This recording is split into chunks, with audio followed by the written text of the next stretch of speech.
Hello, this is Matt on the Moon Lambo channel. XRP community member Galgatron has stated that Ripple is a benevolent whale. And I think that's a fair classification. XRP obviously is very important to Ripple, and Ripple is the strongest cheerleader for a healthy XRP ecosystem. Ripple has the most to lose if XRP goes down in price. Can you imagine? Actually, I don't remember the number. I actually once did. For every penny change in the price of XRP, what the dollar value is for Ripple, and how much it shifts. I'll look that up and I'll do the calculation and share that in a future video. But it just popped in my head right now. But it's staggering. So to think that they wouldn't care is kind of silliness here. But nonetheless, I think it's fair to call them a whale, a benevolent whale, responsible whale, an adult whale. Nonetheless, they are a whale, and they are getting splishy-splashy the way that they're moving around some XRP. Here's the headline from You Today. Ripple shifts 191.1 million XRP. Half goes to its over-the-counter distribution wallet.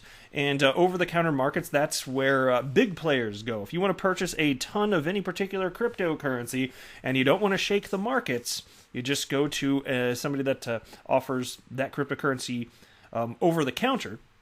And the reason that it doesn't affect the price is it's not reported on spot exchanges, with spot exchanges being where people, everyday Joe Schmoes like you and I, purchase our crypto. Because that's where, so whether it's Coinbase, pick your exchange, Binance, Binance.us, Uphold, Bitrue, just name your exchange. Data is pulled from these exchanges that's where Live CoinWatch and CoinMarketCap are getting their actual numbers in terms of market cap for cryptocurrencies. So any purchases that are not done on there don't influence the price, even if they're really, really, really big. And that's how you do it. Because if you were to make some massive purchases over the counter, you could tank, or it depends. So if you're buying or selling, you could either tank the price or ramp it up, right? And so that's not desirable necessarily, right? Anyway, before we go any further, if you would please delicately tap the like button, I'd appreciate it. And also, if you're a fan of Ripple and XRP, I think you might be the coolest person on the entire planet. Now, since I just gave you a very friendly and a very kind, very generous compliment, if you could return the favor by subscribing to the Moon Lambo channel, I would definitely appreciate it. And if not, well then good day, sir. All right, let's move on. According to the data published by popular crypto tracking services, Whale Alert and XRPL Monitor, over the past 20 hours, the DLT monster Ripple has transferred 191.1 million XRP. Approximately half of it went to its OTC distribution wallet. So we're going to disperse it, make it rain out there, make it rain.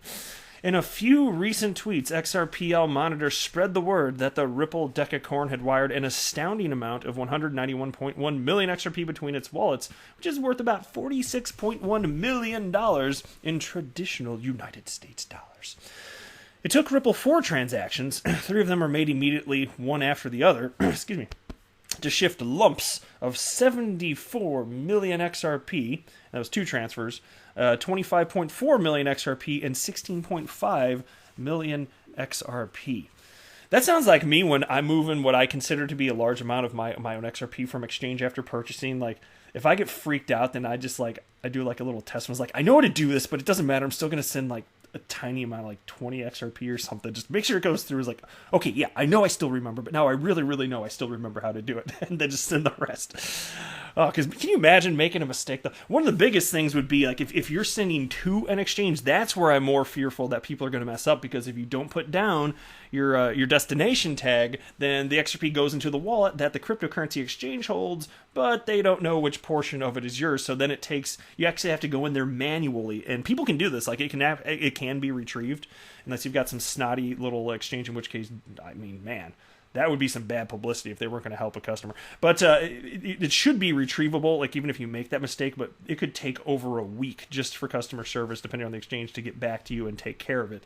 But it happens, and it's going to keep on happening. But the good news is when you send XRP from an exchange to your cold storage wallet, I'm not aware of any reason off the top of my head anyway that you need a destination tag. I certainly don't need one from my cold storage, because it's just an additional identifier of, like, it's like, because on exchange, mind you, the wallet that your XRP is in on exchange, that's actually shared amongst all sorts of other users, their customers on the platform. And so the destination tag identifies what your little sub address is, for lack of a better term, basically. It identifies what XRP of yours at that address is yours. So again, that's why they say not your keys, not your crypto, right?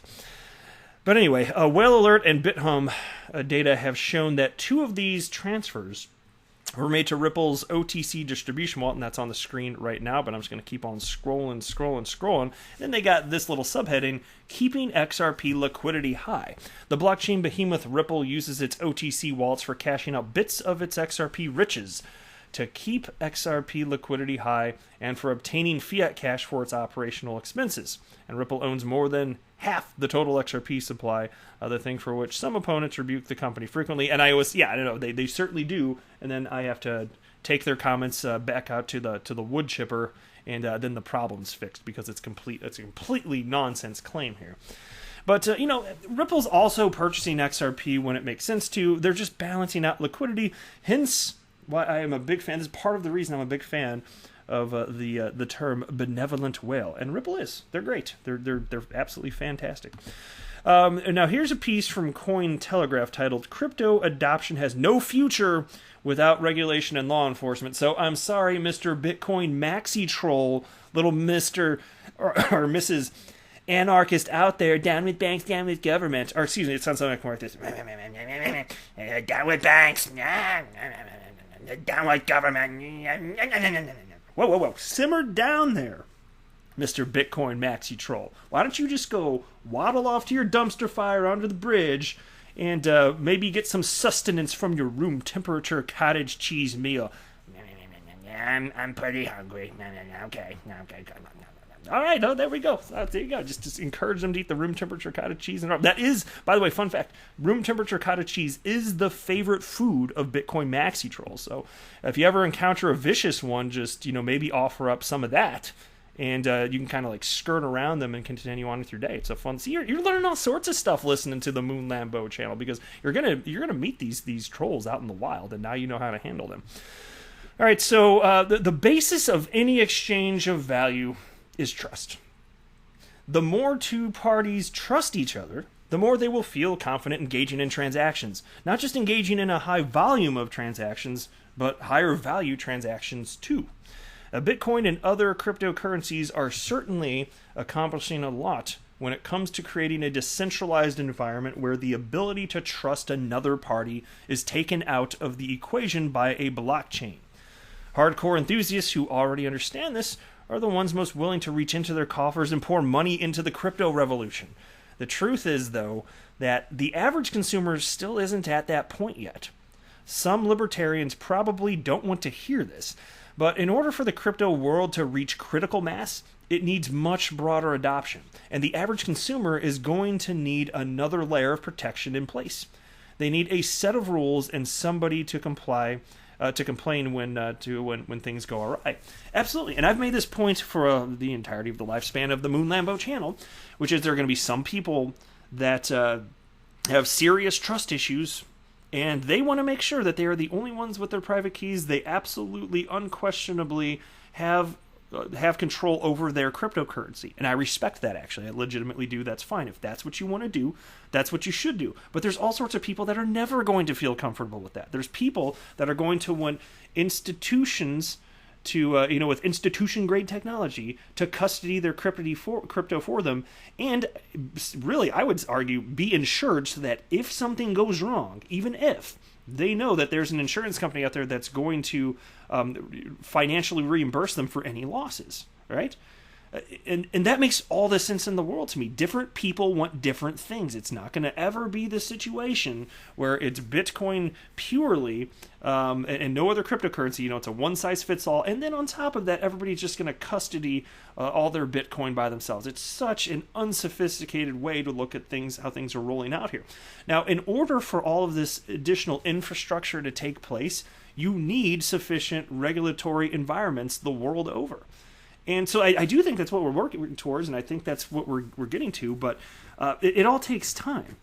And given that you don't need, certainly in the United States, we don't need a new form of money for daily transactions, you're not solving a problem if your message is, hey, we're replacing fiat currency, which isn't really a message that the United States government wants to hear anyway. It's not going to help with anything from a regulatory perspective, but that's not what's happening anyway. We're not there. There's not a need. Technologically, Bitcoin's not going to do it anyway. And so it just makes sense if you're going to push Bitcoin seriously.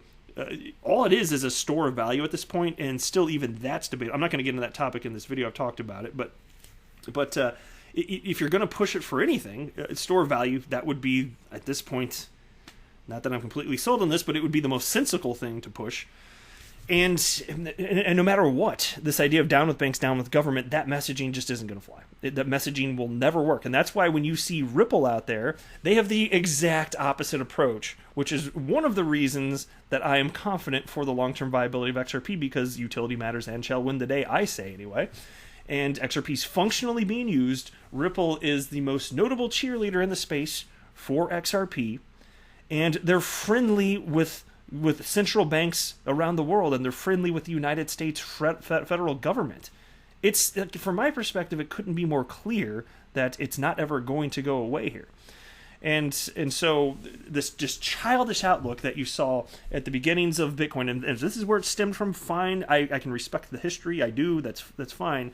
But the vision, the initial vision of down with banks, down with government, it was never going to happen. It was never going to happen. Now, you are going to see major changes the world over as a result of this technology. And the way that banks go to market, that's going to change. There's going to be a shift, absolutely. There's going to be an evolution. And those that don't adapt may not survive. But there's always going to be a need for banks. There absolutely will always be a need for banks for a lot of reasons. So I appreciate that we're, in 2020, we're seeing headlines like this from the likes of Cointelegraph, because them and CoinDesk, in my mind, they seem to be the most popular publications, if you will, in the world of crypto media. And so to see an article like this, to me, that's progress. And whether Bitcoin maxi trolls like it or not, it's going to be coming, because the longer this space lasts, the more real adults are going to enter, and things will evolve undeniably. And this is good for Ripple, and it will be good for XRP. But that is it for this hot jam. I am not a financial advisor. Do not buy or sell anything because of anything that I say or write. That would be a very, very, very bad idea. Until next time, to the moon, Lambo.